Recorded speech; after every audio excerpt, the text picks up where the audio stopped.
Hey everyone, Aaron here, and welcome back to another anime review. Today we look at Welcome to the Ballroom, episode 7. Wow, it was...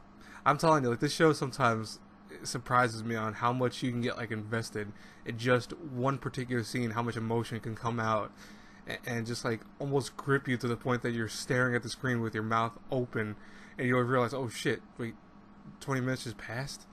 It only takes one scene to do that, and I don't think I've seen very many anime that can do that as incredibly well as Welcome to the Ballroom. So this week we had obviously Mako and Tatara enter a competition together, and they danced wonderfully. I mean, even with the funniest moment being Mako's chest padding, because she took what her brother said to heart about her being a flat-chested girl. She put a whole bunch of things for your chest in there. And let's just say that when they were moving, a lot of them popped out and caused people to fall. And that reaction was so funny. But they powered through it. I mean, that was one thing that it seemed like the kind of essence of this whole episode was powering through the fear and just the I want to say the unnecessary thought that they'd fail, if that makes any sense. And I'm trying to think of a better way to put that, but I think that's like the best way I can put it right now. Because the one thing about that Sengoku tells Tatara in one part of the episode is that he's like, you have such a wavy, kind of mood about you. You're so quick to fall apart when you see like too much happening or someone's skill level being way beyond yours.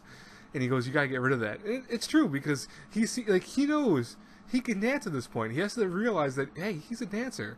He might not have his own skills yet because he's copying off others, but to even do that in the first place is impressive alone. So he has the moves. He just has to learn his own style, and he's going to master everything else, and then it'll become his own style eventually. And that's one thing I think the series is going to probably end off with, is, him finding his own kind of way of being. But, it's so funny because as quick as he goes into this, like, high moment of, like, oh, look how great I'm doing, he goes into this low, like, oh god, I don't know if I want to participate in the next part. And that was like the whole theme of this episode, which was kind of cool.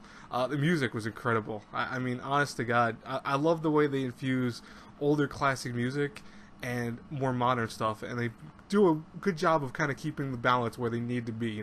There are times where they use the classical music, obviously, to go in tune with the dancing, and then there are times where if things, get sped up and they're trying to show like more of the dancing in an action kind of way, they use more classical music or more modern music, and I love that. I think that's one of the strongest parts of the show, to be honest with you, hands down.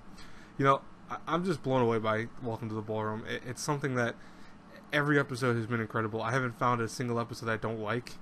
This week's episode was probably one of my favorites, to be honest with you, just because of all the kind of emotions that we got. Even like, for example, when Tatara and Gaju bumped into each other, Tatara stood up for himself. He goes, I'm not going to apologize. You hit it into me. And it was true, because they were almost about to slam their partners together, but they spun around really quick at the last minute and were able to kind of save it. But that was on both of them, technically. That wasn't just one of the other. They were both in their own worlds, and it kind of led to that. But I love that, because Tatara needs to kind of man up when it comes to this, and I think he's starting to. You can start to see it already, and I'm hoping that continues. I don't want him to keep kind of going back and forth, because I mean, like Sengoku said, that wavy temperance of his will be kind of annoying if we see that too much later into the show, and I definitely would get annoyed with that. Anyways, guys and girls, Fate Apocrypha hasn't released yet on certain sites and stuff like that, so I can't get a review up for you guys and girls, unfortunately. I'll try to as soon as possible. If it comes out too late, I'll probably save it till tomorrow, and I do apologize for that, but not much I can do on my end from that. I'll talk to you guys later. If not, God bless you all. Have a great night. Have a good one, everyone. That's the bottom line. I should have said too, also. And God bless you all. Said that twice, but whatever. It's always good to say that twice. I don't care. Anyways, I'll talk to you guys later. Bye bye.